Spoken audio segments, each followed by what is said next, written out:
Coming soon. Globe Sports email alerts. Sign up to receive them here. The story, as Danny Ainge tells it, goes like this.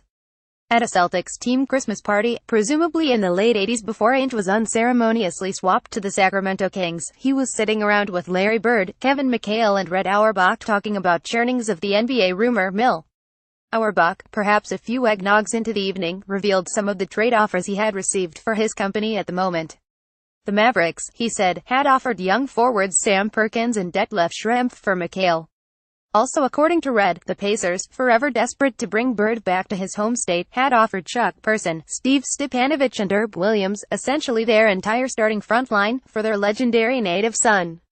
Ainge, and remember, this is his version of the story, as told to the Globe in January 2012 as Paul Pierce trade rumors percolated, was flabbergasted. Not because Auerbach might have considered trading the aging Celtics icons. Because he didn't trade them. I told Red, what are you doing? Ainge recalled in 2012. Why are you waiting? I was like, are you kidding? I mean, I feel that way now. If I were presented with those kind of deals for our aging veterans, it's a done deal to continue the success.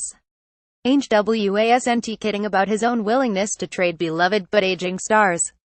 6 months after he made those comments about his superstar peers, he traded away the next generation of aging Celtics icons when he sent Pierce and Kevin Garnett to the Nets for 3 first-round picks and the rights to swap selections in another season. It turned out to be one of the great heists in Celtics history, one that would rate among even Auerbach's best deals. I must admit, I was always somewhat skeptical of Ainge's trade-emerged tale.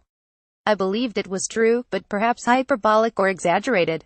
But no more, not after he dealt Pierce, the quintessential beloved modern Celtic. And certainly not after what transpired Tuesday night. Isaiah Thomas is a Cleveland Cavalier. Kyrie Irving is a Boston Celtic. And now I believe every syllable of Ainge's anecdote, because I also believe this: it's not that the man has no room for sentimentality when it comes to building an NBA roster. I'm not even sure he understands the concept. How do you evaluate a mega deal like this, which also includes sending the toothed and maligned Jay Crowder to Cleveland along with the last remaining first-round pick from the Nets deal? First you catch your breath and convince yourself that yes, this really did happen. Then you marvel at how the NBA offseason is as thrilling as anything that happens on the hardwood. And then you pay appropriate and deserved homage to Isaiah Thomas. That simply must be done before we get to the nitty-gritty of the deal and what it does for the Celtics. He was only a Celtic for 2.5 seasons and 179 regular season games. But what he did here during that time made him a Celtic for life. He'll miss those pull-up threes that you knew were going in before the Spalding departed his left hand, the plastic man leaping kick-out passes to the wings, the change of pace perimeter moves to create space, the ability to score in traffic against players a foot taller when there was no space to be found.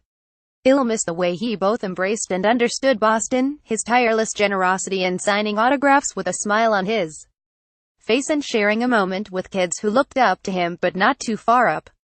He understood who he was and what he meant to the impressionable, and he embraced it. He'll miss his toughness, mental and physical. That was the most Celtic thing about him. This is a guy who scored 53 points on his late sister's birthday in a playoff game in which he was already dealing with a rebuilt smile and an aching hip. The little man could not have had a larger spirit. Here's to IT, who came here under the guise of being a sixth man and departed as a second-team All-NBA choice who was number one in Boston basketball fans' hearts. To see him go hurts a lot of Celtics fans this morning. But that's because they're dealing with that variable that Ainge ignores: sentiment. If you can somehow take that out of the equation, at the very least the deal should leave you eagerly anticipating the new season. The Celtics have paired off 11 of the 15 players on their wholly likable Eastern Conference finalist team a year ago.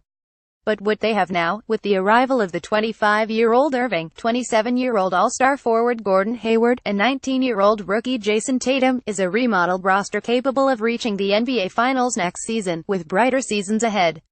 Yes, Ainge finally turned assets and cap space into all-stars.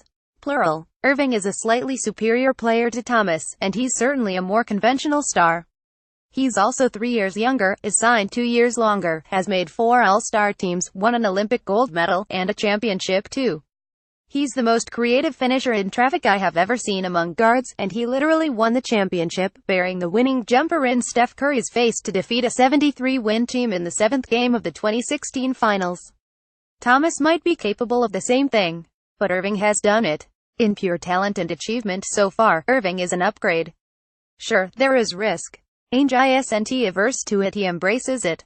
There should be some wariness of a player who got tired of playing with LeBron James, one of the most unselfish superstars in league history, at least on the court.